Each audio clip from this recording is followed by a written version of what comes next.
The history of Wales begins with the arrival of human beings in the region thousands of years ago. Neanderthals lived in what is now Wales, or Cymru in Welsh, at least 230,000 years ago. Homo sapiens had arrived by about 31,000 BC. However, continuous habitation by modern humans dates from the period after the end of the last ice age around 9000 BC, and Wales has many remains from the Mesolithic, Neolithic, and Bronze Age. During the Iron Age, the region, like all of Britain south of the Firth of Forth, was dominated by the Celtic Britons and the British language. The Romans, who began the conquest of Britain in AD 43, first campaigned in what is now northeast Wales in 48 against the Decenni, and gained total control of the region with their defeat of the Order of Isis in 79. The Romans departed from Britain in the 5th century, opening the door for the Anglo-Saxon invasion. Thereafter British language and culture began to splinter, and several distinct groups formed. The Welsh people were the largest of these groups, and are generally discussed independently of the other surviving Brythonic-speaking peoples after the 11th century. A number of kingdoms formed in the area now called Wales in the post-Roman period, while the most powerful ruler was acknowledged as King of the Britons, and some rulers extended their control over other Welsh territories and into western England. None were able to unite Wales for long. Internecine struggles and external pressure from the English and later, the Norman conquerors of England, led to the Welsh kingdoms coming gradually under the sway of the English crown. In 1282, the death of Llywelyn ap Gruffydd led to the conquest of the Principality of Wales by King Edward I of England. Afterwards, the heir apparent to the English monarch has borne the title, Prince of Wales. The Welsh launched several revolts against English rule, the last significant one being that led by Owain Glyndwr in the early 15th century. In the 16th century, Henry VIII, himself of Welsh extraction as a great-grandson of Owen Tudor, passed the Laws in Wales Acts aiming to fully incorporate Wales into the Kingdom of England. Under England's authority, Wales became part of the Kingdom of Great Britain in 1707 and then the United Kingdom in 1801. Yet, the Welsh retained their language and culture in spite of heavy English dominance. The publication of the extremely significant first complete Welsh translation of the Bible by William Morgan in 1588 greatly advanced the position of Welsh as a literary language. The 18th century saw the beginnings of two changes that would greatly affect Wales: the Welsh Methodist revival, which led the country to turn increasingly nonconformist in religion, and the Industrial Revolution. During the 19th century, southeast Wales in particular experienced rapid industrialization and a dramatic rise in population as a result of the explosion of the coal and iron industries. These industries declined in the 20th century, while nationalist sentiment and interest in self-determination rose. The Labour Party replaced the Liberal Party as the dominant political force in the 1940s. While the Nationalist Party Plaid Cymru gained momentum in the 1960s. In a 1997 referendum, Welsh voters approved the devolution of governmental responsibility to a National Assembly for Wales, which first met in 1999. Prehistoric Wales. The earliest known human remain discovered in modern-day Wales is a Neanderthal jawbone, found at the Bontynewydd Paleolithic site in the valley of the River Elwy in North Wales, whose owner lived about 230,000 years ago in the Lower Paleolithic period. The Red Lady of Paviland, a human skeleton dyed in red ochre, was discovered in 1823 in one of the Paviland limestone caves of the Gower Peninsula in Swansea, South Wales. Despite the name, the skeleton is that of a young man who lived about 33,000 years ago at the end of the Upper Paleolithic period. He is considered to be the oldest known ceremonial burial in Western Europe. The skeleton was found along with jewelry made from ivory and seashells and a mammoth skull. Following the last ice age, Wales became roughly the shape it is today by about 8000 BC and was inhabited by Mesolithic hunter-gatherers. The earliest farming communities are now believed to date from about 4000 BC, marking the beginning of the Neolithic period. This period saw the construction of many chambered tombs, particularly dolmens or cromlechs. The most notable examples of megalithic tombs include Bryn Celyn and Barclodiad y Gorys on Anglesey, Pentre Ifan in Pembrokeshire, and Tincon's Wood Burial Chamber in the Vale of Glamorgan. Metal tools first appeared in Wales about 2500 BC, initially copper followed by bronze. The climate during the early Bronze Age is thought to have been warmer than at present, as there are many remains from this period in what are now bleak uplands. The Late Bronze Age saw the development of more advanced bronze implements. Much of the copper for the production of bronze probably came from the copper mine on the Great Orme, where prehistoric mining on a very large scale dates largely from the Middle Bronze Age. Radiocarbon dating has shown the earliest hill forts in what would become Wales to have been constructed during this period. Historian John Davies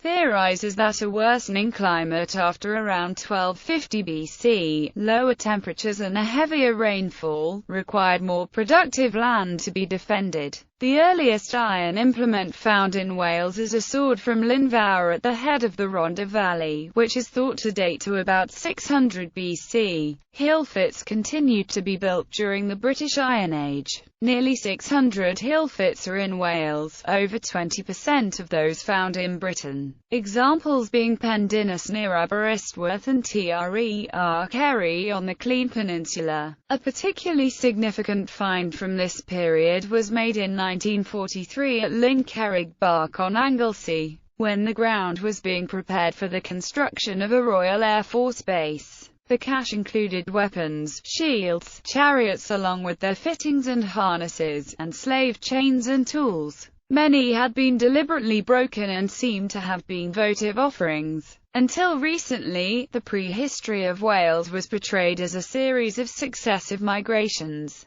The present tendency is to stress population continuity. The Encyclopedia of Wales suggests that Wales had received the greater part of its original stock of peoples by c. 2000 BC. Recent studies in population genetics have argued for genetic continuity from the Upper Paleolithic, Mesolithic or Neolithic eras. According to historian John Davies, the Brythonic languages spoken throughout Britain resulted from an indigenous, cumulative Celticity, rather than from migration. Wales in the Roman era. The Roman conquest of Wales began in AD 48 and was completed in 78, with Roman rule lasting until 383. Roman rule in Wales was a military occupation, save for the southern coastal region of South Wales east of the Gower Peninsula, where there is a legacy of Romanization. The only town in Wales founded by the Romans, Caerwent, is located in South Wales. Both Caerwent and Carmarthen, also in southern Wales, would become Roman civitates. During the occupation, both the region that would become Wales and its people were a mostly anonymous part of Roman Britain. By AD 47, Rome had invaded and conquered all of southernmost and southeastern Britain under the first Roman governor of Britain. As part of the Roman conquest of Britain, a series of campaigns to conquer Wales was launched by his successor in 48, and would continue intermittently under successive governors until the conquest was completed in 78.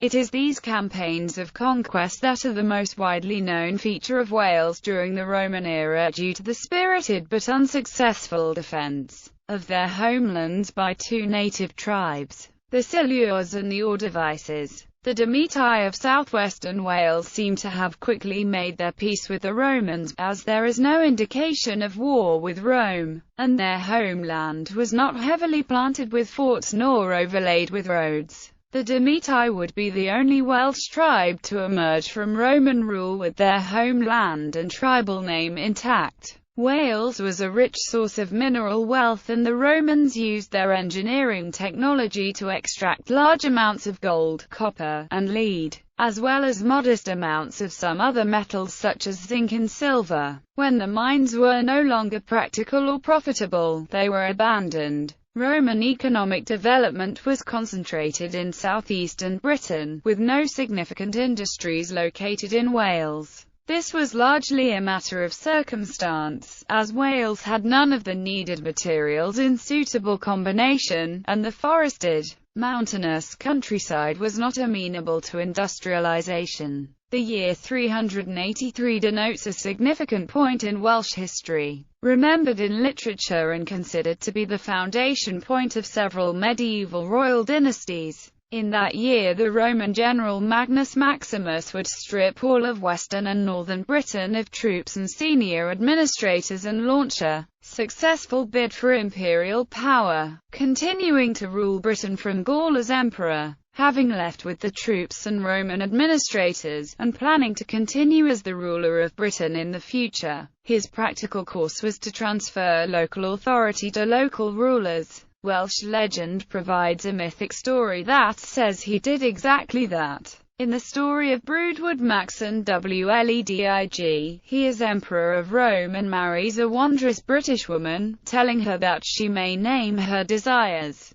to be received as a wedding portion. She asks that her father be given sovereignty over Britain, thus formalizing the transfer of authority from Rome back to the Britons themselves. The marriage also makes possible British descendants, a point not lost on medieval kings. The earliest Welsh genealogies give Maximus the role of founding father for several royal dynasties, including those of Powys and Gwynedd, a role he also played for the rulers of medieval Galloway in Scotland, home to the Roman-era Novante, whose territory was also made independent of Roman rule by Maximus. He is given as the ancestor of a Welsh king on the Pillar of Elizag, erected nearly 500 years after he left Britain, and he figures in lists of the 15 tribes of Wales. Tradition holds that following the Roman departure, Roman customs held on into the 5th century in southern Wales, and that is true in part.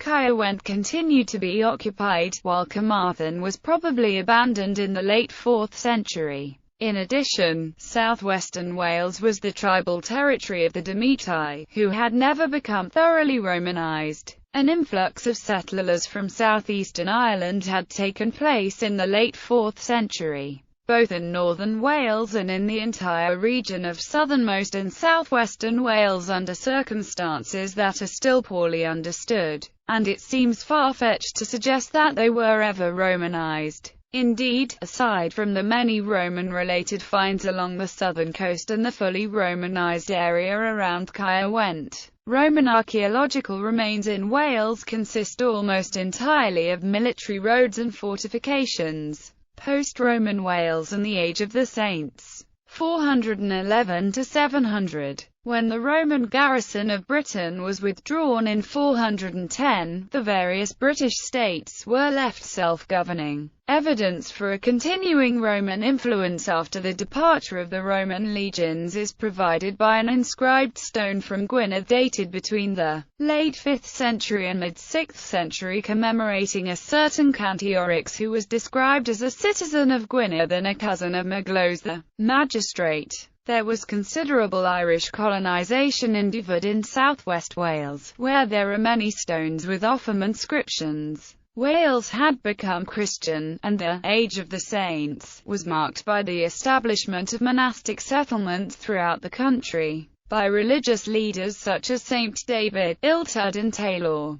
One of the reasons for the Roman withdrawal was the pressure put upon the empire's military resources by the incursion of barbarian tribes from the east. These tribes, including the Angles and Saxons, who later became the English, were unable to make inroads into Wales except possibly along the Severn Valley as far as Llanidloes. However, they gradually conquered eastern and southern Britain. At the Battle of Chester in 616, the forces of Powys and other British kingdoms were defeated by the Northumbrians under Ethelfrith, with King Selyf ap Cynan among the dead. It has been suggested that this battle finally severed the land connection between Wales and the kingdoms of the Hen o Gwynedd, the Brythonic-speaking regions of what is now southern Scotland and northern England, including Reged, Strathclyde, Elmet and Gododin, where Old Welsh was also spoken. From the 8th century on, Wales was by far the largest of the three remnant Brythonic areas in Britain,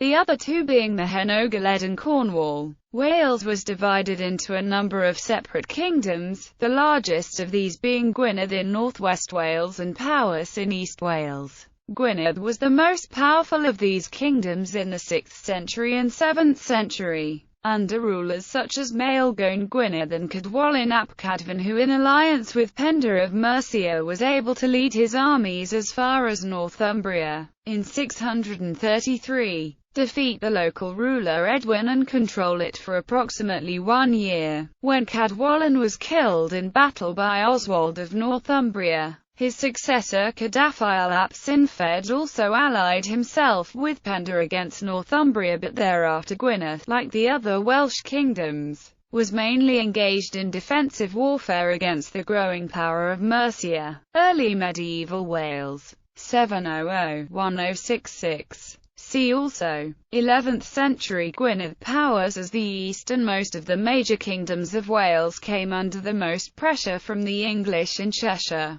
Shropshire and Herefordshire. This kingdom originally extended east into areas now in England, and its ancient capital, Penguin, has been variously identified as modern Shrewsbury or a site north of Baschurch. These areas were lost to the Kingdom of Mercia. The construction of the earthwork known as Offa's Dyke may have marked an agreed border. For a single man to rule the whole country during this period was rare. This is often ascribed to the inheritance system practiced in Wales. All sons received an equal share of their father's property, resulting in the division of territories. However, the Welsh laws prescribe this system of division for land in general, not for kingdoms, where there is provision for an edling to the kingdom to be chosen, usually by the king. Any son, legitimate or illegitimate, could be chosen as edling, and there were frequently disappointed candidates prepared to challenge the chosen heir. The first to rule a considerable part of Wales was Rodri Mauer, originally King of Gwynedd during the 9th century.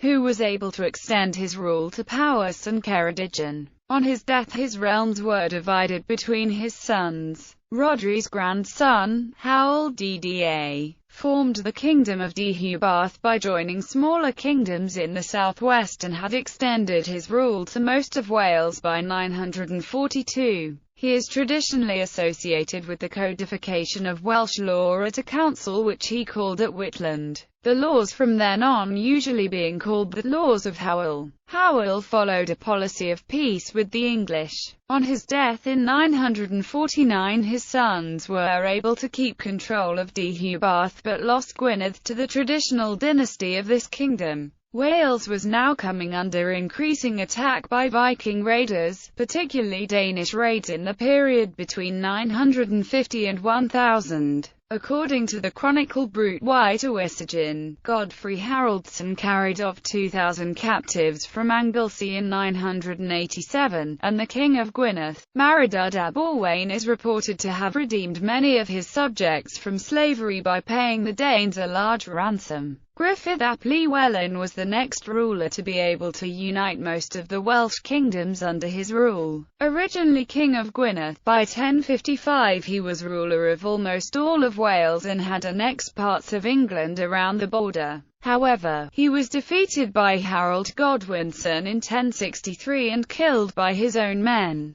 His territories were again divided into the traditional kingdoms.